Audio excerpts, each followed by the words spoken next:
Hello, GenRight Nation. How's everybody doing today? It is July 9th, believe it or not, 2025, and thanks for being here to watch Tech Talk. Tech Talk is something that I do live every Wednesday at 5 o'clock Pacific Standard Time on YouTube, and please feel free to comment. And you just type it in. Boy, this, I don't know what's going on with this thing. Let's scoot this back a little bit. There we go.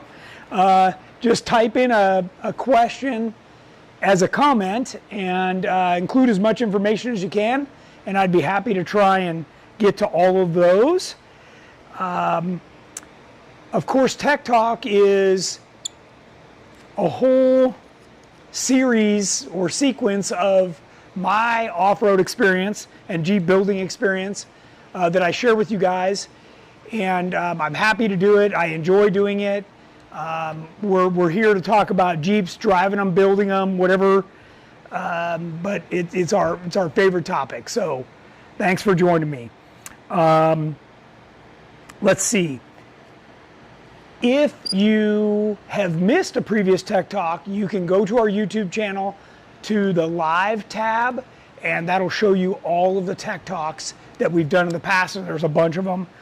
And I'd also ask you guys to all subscribe to our YouTube channel and turn on your notifications. That way you won't miss any of these.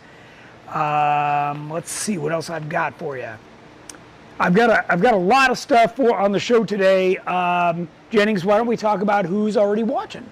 Okay, let's see. Randy Hemme says, hello, Tony, Jennings, and GenRight Nation from Louisiana. Nice. Paul Yarrow says, hey, all. Albert Gutierrez says, hey, GenRight. Shaka JKU says, Sonic is looking fantastic. Sonic is here in the studio with us, yes. Overland Adventures says, hello, GenRight from Tennessee. Rick Turner says, yo diggity, it's time for Jeep school with Sensei Tony and his sidekick Jennings. I saw some pictures of Rick out off-roading. That was cool. Jacob Munkelbaum says hello from Rochester, New York. Nice. Two Feather Channel says Sonic's looking sexy. Nice. Shaka JKU says hello from Michigan. Shamrock Adventures says hi guys, long time no see. Patrick and Laura. Jeff Lone says hey everyone. VB Tom says hello GenRight Nation from sunny South Dakota. Tijuana Jeep Club says hello Team GenRight, ready for the feedback on Sonic. And I've got a bunch. Matt McDonough says hey guys. Robert Fisher says what's up GenRight from Lake Keowee, South Carolina. Nice. Terry R says hello everyone from St. Louis. Only for Jeep says, what paint do you use to cover the welds of the cross members to frame on stage 1, assuming it's not a body off build for powder coating? Right, yeah. A lot of the time we use Rust-Oleum primer and then Rust-Oleum semi-gloss, or sometimes they call it semi-flat black paint. Ted Miranda says, what's up GenRight Nation, watching Nice. from Banning in the B&G 4x4 garage. Nice. Bob Becker says hi gang. Travers Enslow says hello GenRight Nation. Heath Basham says hello from Texas. Craig Colbert says hello, back from a fun trip to Bass Lake. Yeah. Sure was. Javier Oliveira says what's up GenRight. Trail Team 7 says hey Jennings and Tony P. Yo Sonic front and center looking good. Troy Merritt says prayers go out to Keith's family. Yep, we're getting to that. Edson says hello from Florida. The Owl's Nest Garage says greetings from Tacoma, Washington. Off-Road Husky says hi guys, looking to visit you guys and see me. Michael says prayers for Keith's family. Yeah. And Okay. a bunch of other people are jumping on. Awesome. Well, thanks everybody for joining us. Today we are going to start the show out mourning the loss of one of our own, Keith Lyon, one of our sales guys, and he was only 62, and it's a big void in the organization, and we're really going to miss him. And I ask each of you to say a prayer for his wife Teresa and their son Greg. I know that they're obviously devastated. So, boy, I'd sure appreciate that. Jennings, did you have a video to play? I All right, she's gonna play a little slideshow of some nice pics that we've gotten from Keith in the past.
All right, so if you've ever called in here, Keith was always the first one to answer the phone. So you probably talked to him, super nice guy, and he will be missed. So anyways, like I said, please say a prayer for him and his family. Appreciate that. All right, tech tips. The first tech tip I've got for everybody today is that if you're out west, it is rattlesnake season. A friend of ours, Dad, got bit over the weekend and ended up in ICU for a couple of days. So I just want to remind everybody to stay heads up. They do blend in, and if they're coiled like this, they're ready to strike. So you just need to pay attention, okay? So that's one of my tech tips. Let's see what else we got here. Oh, the other one is tying down your Jeep. Do not cross these straps. They need to go straight. And the crossed ones, if one comes loose or falls off, then it's going to pull the vehicle each time. And the straps, when they go over each other, they tend to wear.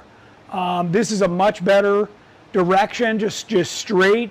In this case, you know, the tie down point's over on the side, but you know, as straight as you can get it, both on the front and the rear, and you'll have the best success.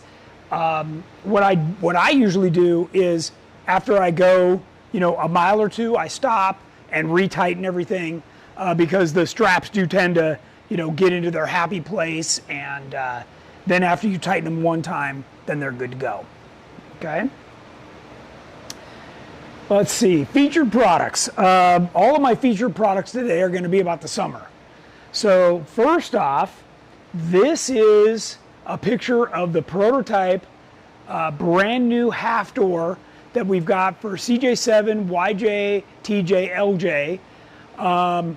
This is a huge upgrade from what we've done before, and I'm sorry we don't actually have that door over here today, but this is a really nice product, and I don't even think it's on the website yet, but this is 5 generations above what we had for the TJ, YJ before.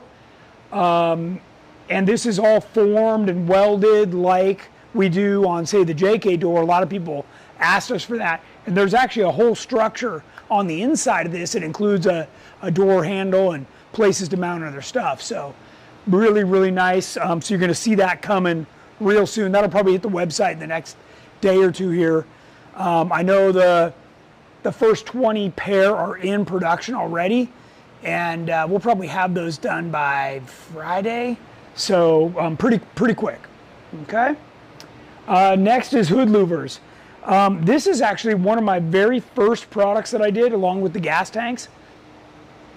This lets a lot of heat out of the hood, and you can buy them just the two, just these two. You can buy all 5, whatever, or you can do our giant one-piece hood louver that we offer for, TJ, YJ, JK. These are really nice. They come in silver or powder-coated black, so those are available as well. Just depends on, how crazy you want to get with your hood louvering and letting heat out of the engine compartment. You know how I feel about that. There's nothing good about heat. Here's those same louvers actually mounted on the hood of a TJ, and yeah, it makes a big difference of getting the heat out from underneath the hood. Next, I am test driving the next Jeep that we just finished. This is another 392 for a customer up in St. George, Utah. He named it Vertigo, and this thing is a hot rod. I don't know if our tuner is getting better or what's going on, but this produces 20 more horsepower than any one we've ever dynoed before. And it's our full EXS frame, giant King 3.0 coilovers. And if you don't know, I test drive every one of these builds that we finish here for about a week. I put about 500 miles on and make sure that everything works perfectly when we deliver it to the customer, including me tuning the suspension and a few other things to make sure it really drives to my satisfaction. So I just wanted to show everybody, we've already got, 4 or 5 more over in the shop in the hopper. So these things are going like crazy. So pretty exciting for me to be able to get to drive this. Troy says those half doors would look excellent on Ridge Runner. Yes, they would. I think we have 10 sets for people that work here at GenRight that are just going crazy about those half doors. Okay, Sonic. This is actually Craig Colbert's picture. I know he's watching. He took this picture of Sonic for us. Do you remember what this point was called? Nope. I don't know. It was beautiful view up there. This is Yosemite out over here. And this was a fun trail that we took over the 4th of July weekend. Our first chance to not only get Sonic on the road, but off-road. And I can tell you it felt great. I mobbed this thing and in some of the rough sections, and it felt really, really good. I know Jennings, why don't you had a few takes on it even initially before we even got off-road. Yeah, I loved it. It felt like wider stance, even just riding down the road. Yeah, just more solid, planted, yeah. The brakes are a lot better. Yeah, it's those new R1s, The steering is unbelievably easy now. You could just steer with one finger all day long, even with the 37s, off-road aired down. Yep. And then, I don't know, it just felt a lot more stable, like more flexy, but also more stable. Yes. Yeah, the bind-free flexibility of the suspension was super noticeable. And we even went through sections where we didn't even have to turn on the lockers. The suspension just ate it up, and we drove right through like it was nothing. So, and then we've got 2 things on this that were previously untested. One is our normal JK Elite sway bar. A lot of the time for the stage 1, we just keep the Rock Jock one. But on Sonic, I wanted to try one that was a little stiffer. We had a lot of customers that were concerned that by just having a rear sway bar that it wouldn't be stiff enough. Well, our rear sway bar is made to be a rear only. So it's 30% stiffer to make up for not having a front. And both Jennings and I could definitely feel that worked perfectly on the road and off-road. So I wanted to give you guys that feedback. Even some customers wrote in and asked me about that too. So, and then the other thing that's new on this is the RAM assist. She already had RAM assist on there, so I needed to find a way to adapt it back on there. And in a minute we can turn around and talk about that, or even right now, like that's I guess we could do that right now. Yeah. Sure. Okay. So from where you are right now, just turn around, and I was going to say, can you see the RAM on the front axle? Like if you back up more and then zoom in. Yeah, I was trying to get some light on it for you down there. Let me move this light. Yeah. Can you see it down there now? Yeah. So I wasn't able to get the RAM up as high as I normally like to. I like to either have it hide behind the tie rod or be up above that. But upon full compression and articulation, this was the only spot that I could get it to fit. Now it is even with the bottom of the tube on the axle. Again, you know, I would like to have it higher, but this is the only spot on a 44 that it'll fit with our still having our spring, you know, coil spring bucket here. A lot of people ask us, you know, why do we go to coilovers? This is a perfect example. If all of this assembly isn't there, it opens up a ton of room, and then we're able to move the track bar mount back, and that's right where the RAM fits. But in this case, part of what Jennings was talking about how easily everything's steered is because you can see the track bar and the drag link are all in line. And that makes a huge difference because when you have input on the steering wheel, the way the steering box works, all of that now is directly in line. So normally on a lifted Jeep, the steering box is up high and the drag link where it connects to the knuckle is way down low. So when you turn, it's kind of not only pushing, but it's going down. You know, it's like a weird motion. Now everything's flat, so it's a direct motion that transfers, and you feel it very, very well. Troy asked, are you going to build a skid for the RAM? No, I mean, we certainly could, but what happens is it's kind of how I feel about skid plates on the bottom. The more you put down there, you're literally just stacking stuff on and lowering ground clearance. So I'm not a believer in that. I am a believer in, we built a rock crawler. You keep the rocks under the tires, not under the middle of the Jeep. And if you've ever wheeled with me, you hear me say that like 15 times while we're out, because everybody seems to just try and drive over all the big stuff. Don't do that. Put the rocks under the tires. Rick Turner asks, is the RAM connected to the front of the diff cover? It is. So in that case, we had to use a heavy-duty fabricated diff cover, you know, that's like 1/4 inch thick. And we also had to carefully select this diff cover to clear the tie rod as it went left to right. So there was a lot of considerations that we did to this. This is a Curry 44, so we had to remove the cast cover because you can't weld to that and put this cover on there. This is a really nice cover. It's got a huge fill, an easy drain. There's a lot of nice features to this cover, a couple $100, and we'll probably offer those for sale as well.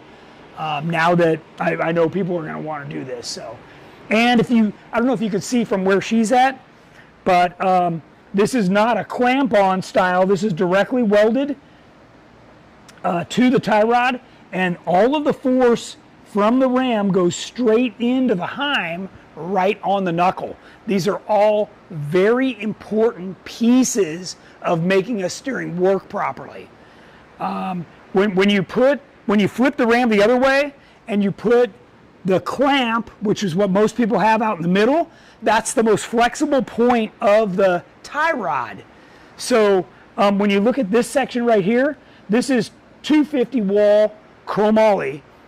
I guarantee you cannot flex this piece of tubing right there that's 4 or 5 inches long.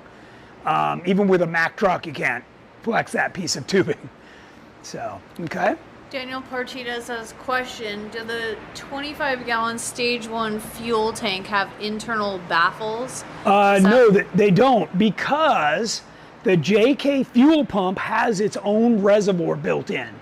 And sometimes I have one out. I don't have one out right now. But when you take it out of your stock tank, which is only about this deep, and you put it in our tank, which is about 12 inches deep, you do have to put an extension kit on it, which is just a couple of rods. Then that allows the pump to sit down on the bottom of the tank and pick up the fuel. So the JK fuel pump is pretty cool that it has that built-in sump. It holds about 2 quarts of fuel. So if you're on an angle or downhill or uphill, it's got fuel right there at the pump. So yeah, that's a good question. He said another manufacturer was telling me they don't add any baffles like the stock tanks. Well, I don't know that the stock tank has a baffle. I've cut one apart and I don't remember seeing a baffle in there. And we used to offer baffles on some of our CJ, YJ, and TJ tanks. But it turns out that it's really just not necessary when it comes to these. So, okay. Any updates on new apparel? New apparel. I know it's on order. I know. And if you're coming to the Rubicon with me, you're going to get brand new 2025 Jeepers Jamboree apparel. If you told me you're coming. And if you're going to the Black Hills event and you signed up on our website, you're going to get apparel. And if you haven't signed up yet, you can still do that. Black Hills, South Dakota. That's coming up on, I think, August 8th. It's on our website, so check it out. In fact, that's another slide I can get to in a minute, but for now we were talking about this. What else about this? Nice little Jeep asked, why didn't you eliminate the Ram and use the big bore box only? Well, we tried that. I wanted to try both, right? We've got that on Grey Wolf, which was the first JK that we have that we built with the Stage 1. And on this one, since it already had it, I figured, okay, let's just use it and see. Because we had a lot of people tell us, we want the Ram. We want to be able to do that. I can tell you this, adding a Ram probably added an additional day of time to the build. So if you want to save yourself a day, just go with the big box. And when I say that, when I say save yourself a day, if you're paying for a shop's labor, then you're probably going to want to save that day because that's probably worth about $1,000. So, or if you don't care and you want the Ram, I mean, you can't beat the Ram. So, Rick Turner says, so guessing the tie rod. Oops, hold on. Lost my place. Guessing the tie rod is set perfectly for toe before you weld the Ram bracket on. Is it possible to adjust the toe later? It is. Yeah. So when we do control arms, when we do a tie rod, when we do any of that stuff, it always has a left and a right hand thread on it. Okay. So what we did was I set, like, I know that you need 3 to 4 threads showing on the one side, and then I was able to adjust the toe over on this one side just by turning it, and then you're set. So yeah, good question, but all of our control arms, everything we do, the drag link, all that stuff is all designed and done just like that. Daniel has another question. Sure. Do the Stage 1 weld-on front and rear coilover towers only accept the 2.5-inch coilovers, or could you add 2.0s? Oh, you could do 2.0s if you have the right spacer. So the brackets are made to fit a 2.5-inch shock, and that's wider than a normal 2.0. So you just have to make some spacers to make it so that it would bolt in there. But yes, you could totally use a 2.0. Yeah. And remember, the 2.5s are only if you're going to run a 37 on a Dana 44. So that's your limit is 2.5s. If you go to the bigger Curry axles or full width, aftermarket axles, then you can run bigger tires and the 3.0s. And then The other benefit is once you do our coilovers front and rear, you can go to our 36-gallon tank. So then that really extends your range, which is super nice. Okay. Heath Basham asked, why were the baffles necessary for CJ, YJ, TJ, but not JK? So, well, we thought they were necessary. Well, certainly, okay, so CJ and YJ had no kind of reservoir in them at all. And what we did was we made what was called a labyrinth sump around the pump. So as the fuel sloshed, it got trapped in this little labyrinth that was right where the fuel pump pickup was. And we can, on CJs, we converted a lot of those over to the YJ in-tank fuel pump because it's better. A pump is made to push, not pull. So if you have one that's out on the frame, you'll notice that it gets hot, sometimes it vapor locks. It's because it's not designed to pull from 3-4 feet away in the tank. And those poor things work really hard. The other thing that happens is fuel contaminates the pickup line, and they tend to suck together, and then the poor pump can't draw anything in. So as long as you put the fuel pump in the tank, it runs cooler, and it's pushing like it was designed to do. So I forget about all this stuff. I thought about this 20 years ago when I designed our gas tanks. So. Tijuana Jeep Clip says, I weld the steering stabilizer to the GenRight track bar bracket from the differential side, and it works, no space problems. Maybe the RAM assist would work that way also. Well, the RAM assist is a lot bigger, and like I said, you've got power in the RAM, so you're really worried about flexing the tie rod, and where a stabilizer, you're not as worried about that. So. Argan says, hi Tony, off topic, I saw your builds and went ahead and bought the Heights Mile Jeep LJ to build a tracer for myself. Nice. Is it possible that I can come in to speak to you about how to start my build? Sure. You got two options. If I'm not here because I travel quite a bit, Andrew Harris is the guy that coordinates all of our builds. He would be the one to talk to you about all the parts and the pros and cons. And or sometimes both he and I will meet with the customer. So just call, schedule it in, and if I'm here, I'm happy to meet with people for sure. Speaking of Andrew, Derek Wall says, huge shout out to Andrew for helping me get all my parts for my LS Swap JKU. Nice. Andrew's great. He knows his stuff. If you ever come here, if you talk to Jeff or Andrew, you can get a full tour of both sides. We have two buildings. One is our business offices and warehouse where we do a bunch of the manufacturing, and then we have the motorsports side where we do all of our product development, builds, all that stuff. The studio is on the motorsports side, so there's a lot going on over on this side too. Brian J asked, is there any way to get soft uppers on those new half doors? I have a 90 YJ. Yes. Okay, so those were 100% designed for the best top uppers, and we test fitted them all. We test fitted them with a hard top.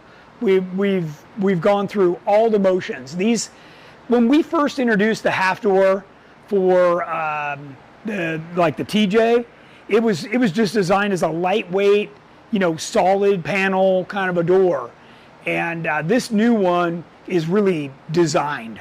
And I think you will be pleasantly surprised. It'll take the half door uppers, it'll take the armrests, it'll do, all the stuff. So you'll love it, trust me. Oh, Robert Fisher says 2015 two-door JK, very little experience MIG welding. Could an amateur tack together the GenRight cage, pull it out, have someone weld it, then put it back in? So what you actually want to do is once you get it tacked together, you're right, that's a big part of doing it. You actually want to weld as much as you can while it's still in the Jeep. Okay, which you'll be able to weld a little more than half of it while it's still in the Jeep.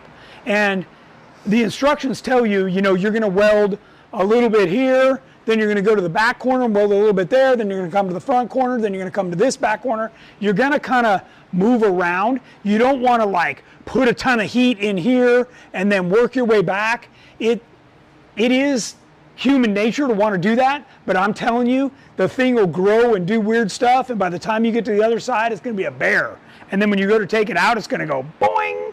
So you really need to jump around as you're welding it and distribute the heat. So, but once you do that, okay, then it's easy to take it out and take it to somebody. But tacking alone, it's not quite stable enough. When you take it out, it might be a little bit flimsy, and if it gets welded together, you know, and it's going to try and grow, you know, so that's why we do as much as we can in the vehicle. So. Any price for the new half doors yet? We have not worked up a price yet, but it's not going to be bad. Javier Oliveira says, count me in for a pair of half doors for my LJ. Nice, nice. Bad Camber asked a question. Sure. Can you confirm that you guys offer a JK Curry 44 with 68-inch WMS and 3/8-inch wall tubes? Also in the pics, it appears that the inner C's are also different than the pics on Curry's site. Thanks. The pic on our site might be old, or Curry's site. I don't know which one's older, but this, you know, the C's will look like this, which is, you know, because this is the Curry 44. So. Daniel Partita, question 3. Would it have a benefit to go with the 25-gallon instead of the 36-gallon as far as weight in rock crawling conditions, or to reduce weight, less likely to break, running dual-built Dana 44s on 37s? Okay, so obviously if you're worried about weight, you don't have to fill the tank all the way, right? Like that's you just put 25 gallons in it. The tank itself, you can order with a steel or an aluminum skid. We chose aluminum skid on this one. And boy, when you need that extra gas, it's nice. Now, that said, when you call in here, my guys are gonna carefully ask you questions about your Jeep, okay? Because what they're trying to decide is what spring rate you need on the coilovers, okay? So they're gonna say, are you running a hard top? Are you running hard doors? Are you running a spare tire? Do you carry a bunch of tools and spares and blah, blah, blah, right? So if you say yes to all that and you want a 36-gallon tank, you know we're gonna bump your spring rate up like 100 pounds from whatever we normally recommend. So we're not just asking questions to annoy you or make you seem like you don't know what you're talking about. We need to know how you're going to wheel that Jeep in what condition. Because when you wheel it like this is a completely different setup than with a hard top and hard doors. That adds, I don't know, 400 pounds. It's a lot of weight. It's a lot of weight. And then throw a spare tire on the back, that's another like 150 to 200 pounds. So all of those things add up. And remember, gas is 8 pounds a gallon. So 10 gallons, 80 pounds. Okay. Grant Lake says, I have a 2006 LJ 4-liter with automatic transmission. Question, any advice on getting rid of the harmonic vibration at 65 miles per hour when running 513 gearing to high-speed driveline balancing hasn't fixed it? Yeah, it typically has to do with your pinion angle. So I don't know whether you're running a CV up at the transfer case, but if you are, then they tell you they want the yoke on the rear axle or front axle pointed directly at the transfer case. You can try like a degree high or a degree low. So here's what happens. If your joints on your suspension develop any slop, what it's going to do is it's going to change when you get on the gas. It's going to pull the pinion up in the rear, down in the front. So it'll what looks good to you once you get going is going to change. So try adjusting that pinion a little bit, and you'll be surprised. That'll make a big difference. Okay. Terry R said 2018 JKU. Will half door uppers seal when using a hard top, or are door surrounds and soft top needed? No. If you're running the best top upper soft door, it seals perfectly on the hard top. Yeah. Rick Turner says, my TJ GenRight gas tank skid has taken a lot of abuse. Hardly scuff the paint. Nice No. Little Jeep says, I noticed you didn't mention if you carry a bar in your Jeep on the springs rate. A bar. What? What kind of bar? Does he mean like a bar, like you can have a drink at bar? Maybe like a table, your reference sheet? I mean, you have one like on your tailgate. Is that what he's talking about? Oh, I have no idea. Huh. Maybe you can clarify. Maybe it was like voice to text and it didn't get it right. Yeah, What I else you think got? he means if you're carrying a bar, like alcohol, in your Jeep, you need to adjust the spring rate. You definitely do. You know, any liquid is 8 pounds a gallon. How many gallons of liquor are you carrying? You need to calm down. If you got 10 gallons of liquor, there's 80 pounds. Plus whatever the bar looks like. Yeah, It's made out of drink wood bar, drink or bar. metal. Yeah, 50 gallons of liquor. pretty funny. Michael Costin. On my 19 JLUR, I have 3.5-inch Clayton lift with Bilstein 8100 DSA shocks. Nice. GenRight inner fender and deletes. When the bump stop touches the upper, I have about 2.25 inches left on the shock. How much can I cut? Okay, so to determine that, you'd have to take your springs out and you'd have to lift the axle or drop the Jeep down and then carefully inspect over the top of the differential and the steering. Okay, the reason the bump stops are there on all Jeeps is it's preventing something, not just the shock, it's not protecting the shock, it's preventing something from colliding. Okay, and that collision is probably going to be something really bad. It's like the top of the axle hitting the bottom of the radiator and tearing it off, or it's going to bind the steering so you can't actually steer. So now droop, that's another thing. You know, when you droop out, and sometimes, by the way, people just get the wrong length shocks, right? Like they should have actually bought a shorter shock so that it matches the bottom out about the same and doesn't droop out as far. It's really important to check the droop as well because you might be exceeding the angle that your drive shaft can go. Like on this one, when I checked it, it is the absolute max that this front drive shaft could go. And we also are right at the limit of the Heims on the steering.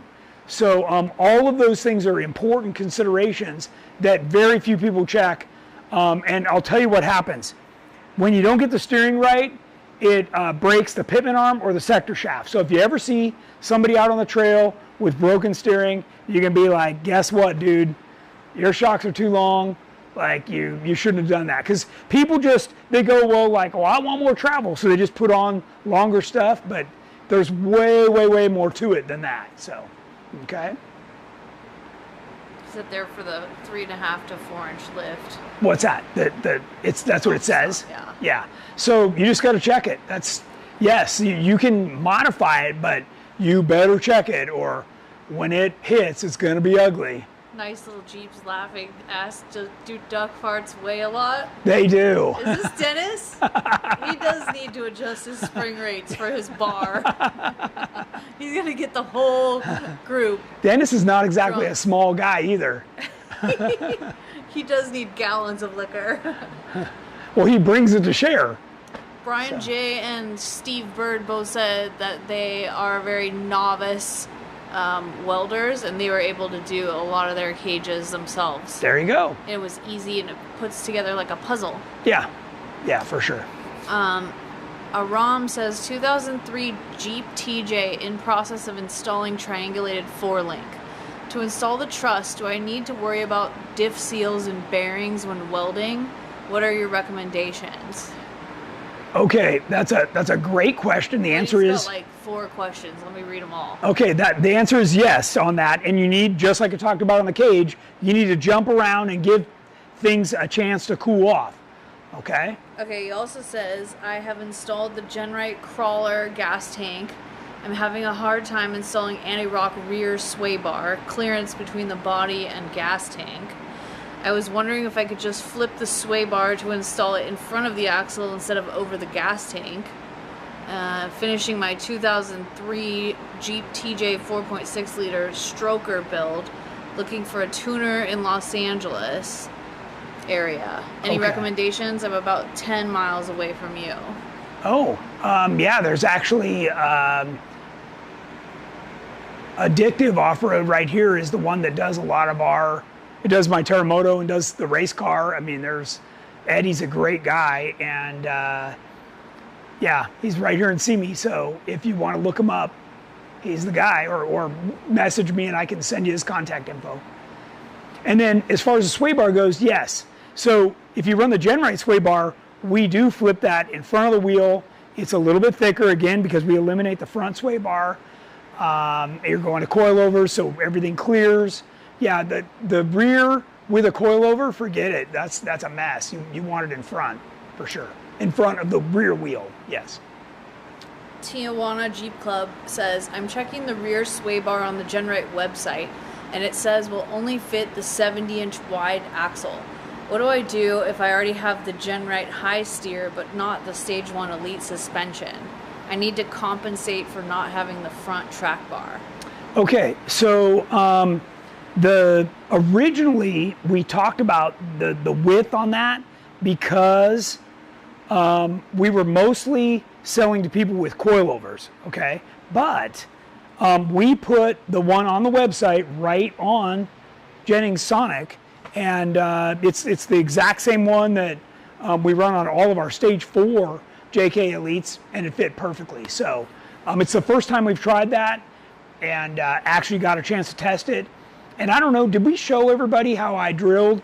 I think you can scoot along this way now that we've made so much more room for you. Oh, it's really hard to see. But what I did was I drilled multiple holes in the sway bar arm so that I can move where the link that goes down to the axle actually picks up, and that'll change the stiffness of the sway bar. Now I have it on the softest setting for this first run that Jennings and I just took, and we both thought it handled great.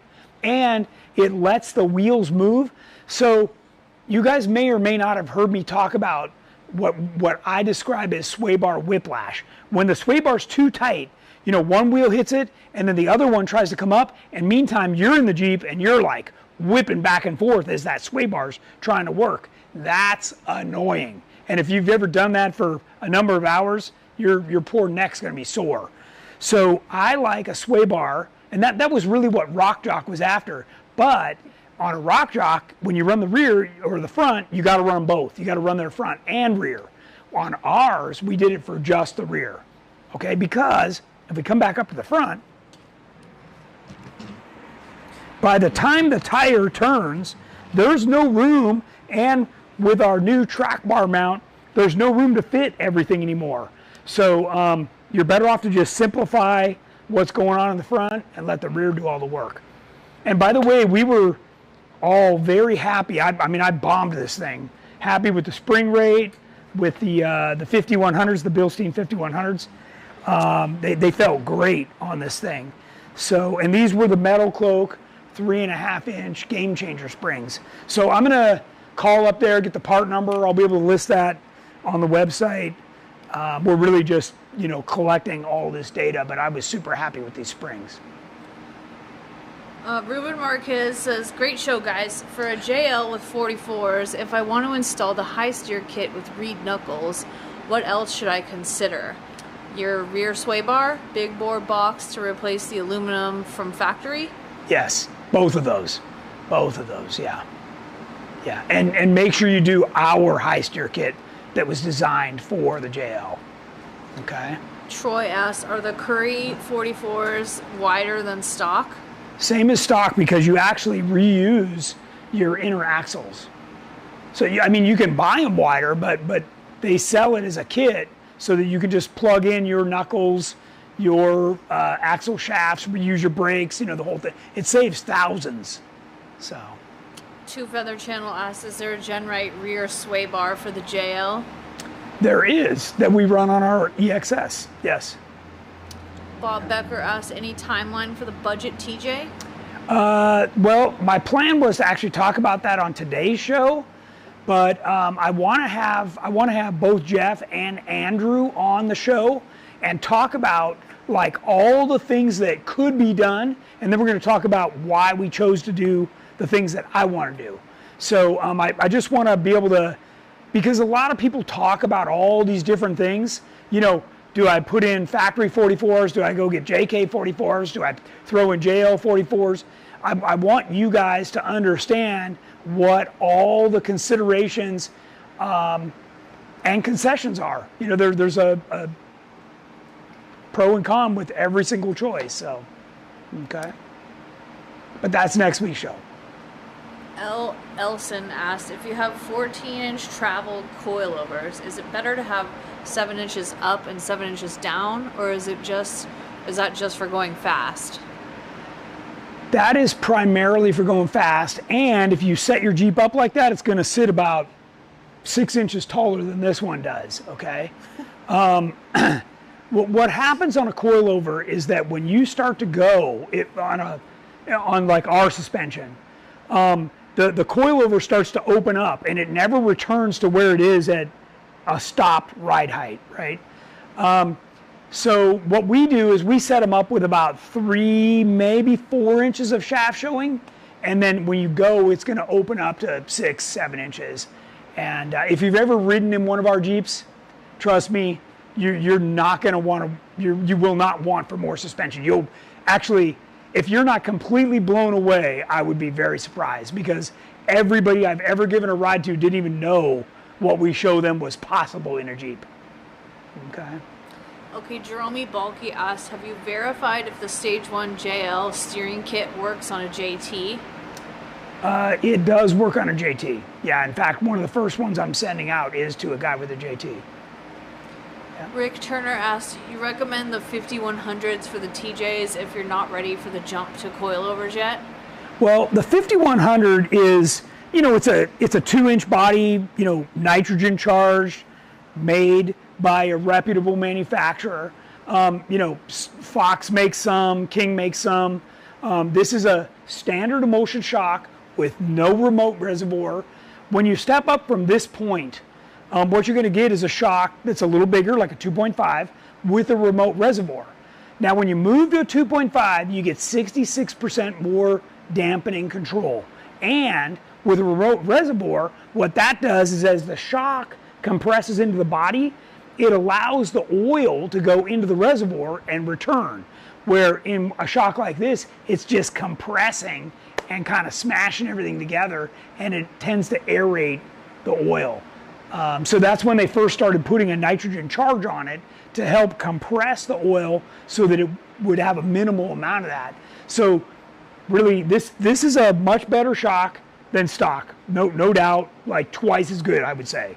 Then when you go to a 2.5 with a remote reservoir, you're really advancing again 2 or 3 times better than what this is. Okay. Okay. Daniel Partita says, question: what needs to be done to set up GenRight's stiffer rear sway bar? Paint, drill holes for sway bar, welding, going on a Dana 44. In the back, yeah. Okay, so if it's on a on a JK, it's a bolt-in setup. Okay. If it's on a TJ, LJ, those you do have to weld the brackets onto the frame, and you got to weld the links. So yeah, there's a little bit of welding, but this one we had to weld the links too. I forgot about that. We do sell some pre-built, billet aluminum links, pre-machined. That if they're the right length that you need, certainly that works for you. But other than that, the rest of it kind of goes together. So. Jason Berger asks, how long should the rear sway bar link be with 4-inch lift on a JK? Good question. I can actually measure this one. Because, and I couldn't show you because this is down at ride height, but when you set up the sway bar link, what happens is, say this is the arm. Can everybody see my thing here? If this is the arm, by the way, is 14 inches long, okay? So my finger is the link. When you're sitting at ride height, this should be 8 degrees down, okay? Then when it droops out, you got to make sure that this does not go past center, okay? Because when the suspension comes back up, it's going to go the other way. So you have to make sure that you leave some here so that as it cycles, it goes up and down, it doesn't go backwards, okay? So, and all of that is determined by the link length, okay? So on this one, from eye to eye, it's 16 inches, okay? So then you have to subtract the bung and the little heims, but the total length eye to eye is 16 inches, okay? Are you running limit straps on Sonic? I'm not right now, but that is my next upgrade. I was really trying to get it done, show everybody, and talk about how it performed. And now I'm going to add limit straps. I'm going to, this had a dual ARB compressor under the hood. You guys probably heard me bag on that about 50 times. That's now getting mounted under the seat, and we're putting in our rock and road air system, which actually airs up or down all 4 tires at one time. And on a 37, it'll do all 4 tires in about a minute. It's super fast. And it's all automatic. You can do it from your phone, or you can just hit a button by the seat and it'll take it all the way up or all the way down. I've got that in my JL, so I decided if I'm going to be hanging out with this thing, it's going to have something good in it. Yes. Rick Turner said, good to know. Saving money for the TJ to LJ and eventually coilovers. Hoping I can make the 5100s work till then. Sure. Yeah. I mean, you know, we go a lot faster and we go for a long time. You know, when like this trail we were just on was all day, right, of nonstop. So that's a lot harder on a shock. If you go to an off-road park, you know, where you're wheeling for 15 minutes and waiting for everybody, things are cooling off. I mean, the last time I was out Rick Turner's way, every time I restarted the Jeep to go forward, the engine was ice cold. It actually had to heat back up. So those are completely different conditions than we're typically faced with, where we're just wheeling nonstop. Actually, Jennings and I have a trail we like to do over in Death Valley, and it's 9 hours from here. So we don't stop for 9 hours, and 3 hours of that are on the roughest off-road section where we're going like 60 miles an hour. We're usually towing with the Jeep, and towing, yeah. So. Tijuana Jeep Club, is it possible to dial in the rear sway bar for the GenRight high steer kit and put it on the website? Well, this is the exact one that's on the website. So is he talking about the links? Because we do have pre-made links, and I think they are, the billet ones are this length. And then this becomes a bolt-in kind of a thing. So, yeah. Matt McDonough, is Sonic going to stage 2 after some time? I don't know. This actually works really good. Probably not. Probably not. We've got aftershock, you know, so. Trail Team 7, what do you think of the springs on Sonic versus Grey Wolf? I do like these better. Remember, I ran this exact same shock with, I can't remember which springs are on there, but it seemed like we were just blowing through the travel. This seems to really handle the rough stuff quite a bit better. So, yeah, I've got to do more testing. And one of the reasons I'm not so quick to just jump over to coilovers is I've got Kings and Foxes coming for this Jeep, 2.5s, that I'm going to take these off, test the next set of shocks in the same spot, then test the next set of shocks in the same spot. So basically what I'm going to do is load this thing up, go out to Johnson Valley, bring my lift, and literally like run, change shocks, run, change shocks, so I have a direct on the same day, same temperature, same conditions, test back to back. DJ Workwell, what brand of limiter strap do you use? We sell the PRP, they're a quad wrap limit strap. That just means that they're looped over several times, so as they get yanked, you know, they don't just rip. You really do, like, I don't know if you work on your own Jeep or not, but when you see the little tiny stuff that's holding your front end together, which is basically the ends of the shock, that's not very confidence inspiring. And when, you know, your suspension's opening up and slamming the end of that, either sometimes the shock pulls apart, or it rips the mount off the front or the rear. And that's a pretty bad situation. Your spring's gonna pop out, you're gonna rip your brake lines, it's gonna be a giant mess. So putting on a $30 limit strap is gonna seem like a real deal. Jacob asked, have you ever wheeled at Roush Creek, Tony? I have several times. Where's that? Several times. In fact, I got in huge trouble for going too fast Where's that? in Pennsylvania. Ah. Okay, we have a question Yeah. that was emailed in. Oh, sure. And I still have more stuff that over on the. So let me turn around. Let's go back over here so that after you read the question, I can finish my slides. Okay. Okay. What do you got? Brian has a Jeep JK 2012 JKU Rubicon 5.5-inch lift, 40s, 4.88 chromoly axle and drive shaft, front 44 sleeve and C gusset, PSC big bore, American iron ball joint deletes, GenRight stage 1 high steer kit. So I just recently installed the stage 1 high steer kit, took it to a drive test with no sway bar and steering stabilizer. Jeep felt super unstable. I was not able to go over 40 without steering and tire movement. So I managed to adapt a steering stabilizer and a sway bar anti-rock from a JL. I just bolt on the JL mounts direct on the original sway bar holes and then give me the width to clear the new track bar weld mount. I just took the bar to a shop and asked them to make it longer. I did have to cut in half to make that happen. Put it in and the Jeep felt great. I now can go up to 70 without issues. No steer bump, nothing.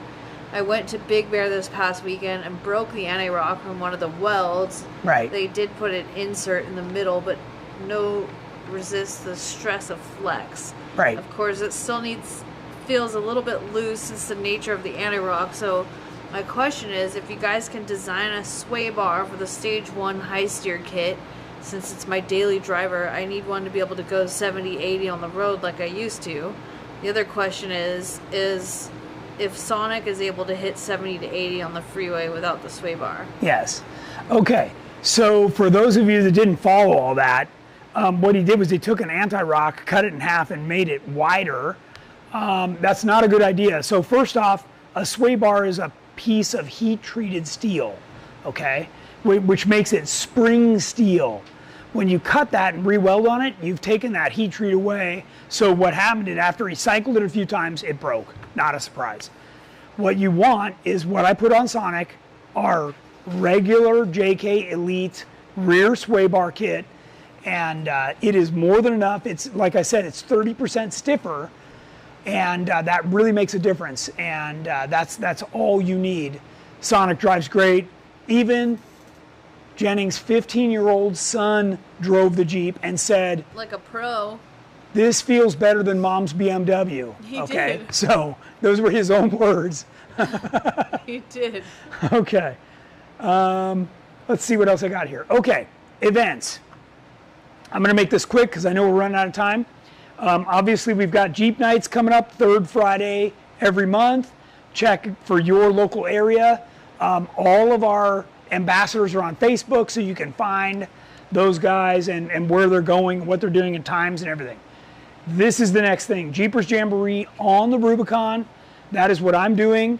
I'm doing the 4-day trip. You can just sign up on the Jeepers Jamboree site if they still even have any openings. This is the best way to run the Rubicon. I ran the Rubicon about 7-10 times with my Jeep Club, by myself, with my friends, before I found Jeepers Jamboree. This is not Jeep Jamboree. This is Jeepers Jamboree. And this is an adult-only party. It is super fun. The trail is shut down just for this event. So you're not having to deal with traffic. It is really a nice thing to do. Next is our Black Hills experience, August 8th and 9th in South Dakota. Our ambassador, Troy Merritt, is going to be leading that. And that is going to be some nice wheeling in the Black Hills. And he's got 4 different trails, so you need to sign up, and then he'll reach out to you and figure out how well you're set up and what trails you're good for. Also at the same time, for people here on the West Coast, is Sierra Trek. Nobody from GenRight's going, but that is a notable Cal 4-wheel fundraising event on the trail called Fordyce, which is tougher than the Rubicon. So if you're looking for that next level, that's a great organized event that you can just show up and join those guys. Obviously you got to pay, but yeah, it's a good way to do it the first time.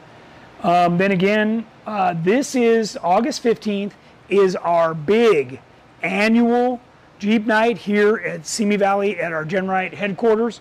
It's actually just down the street at the Rock and Roll Cafe, but this is a huge event. Last year, we had hundreds and hundreds at this event. We had our articulation ramp. We had all kinds of fun stuff to do and other industry vendors.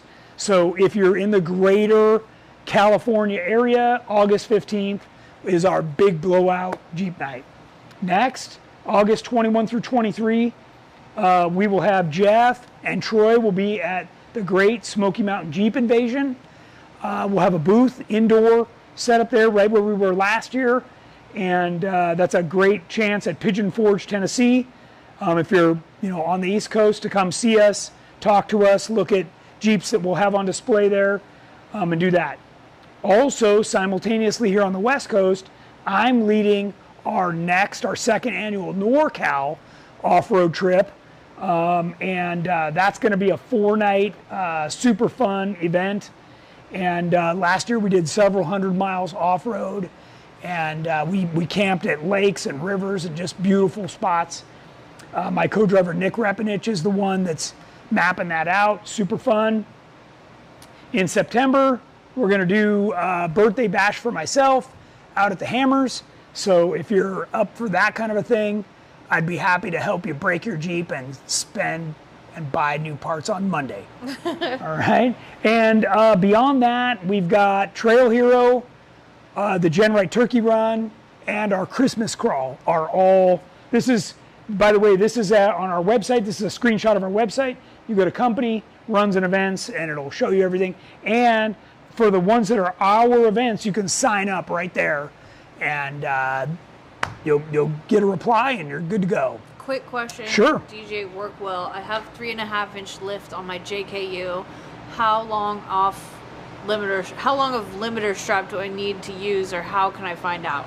It depends on where you mount them. Typically, a 14-inch limit strap is the right length.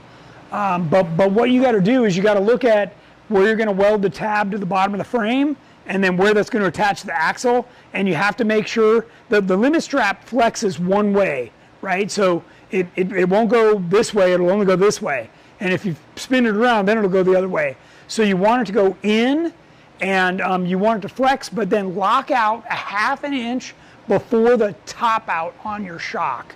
So that's important. And really you just need to cycle your suspension and figure out where the points are that you're going to mount to without making a career out of it. It's not a big deal. If you call in and talk to my guys, even if you look on our website at limit strap tabs, we've got a whole bunch of examples on where we mount limit straps and stuff, so you can see that. Okay, new apparel is on the way. I don't know if Jamie has it on the website yet or not, but it is coming. It's already in production. It's some really cool stuff. We've got some complete new designs, red, white, and blue hats, new style shirts. And if I did mention earlier, if you go to our Black Hills event or the Rubicon Jeepers Jamboree with me, you will get a limited edition shirt for participating at those events. So that's pretty cool. And then if you like what you see, please follow us on YouTube, Facebook, Instagram. We'd sure appreciate that. All right, that's it. We're a good 10 minutes over. Thanks again for joining us on your Wednesday evening. And next Wednesday, we'll be here to talk about the budget TJ, so please join us then.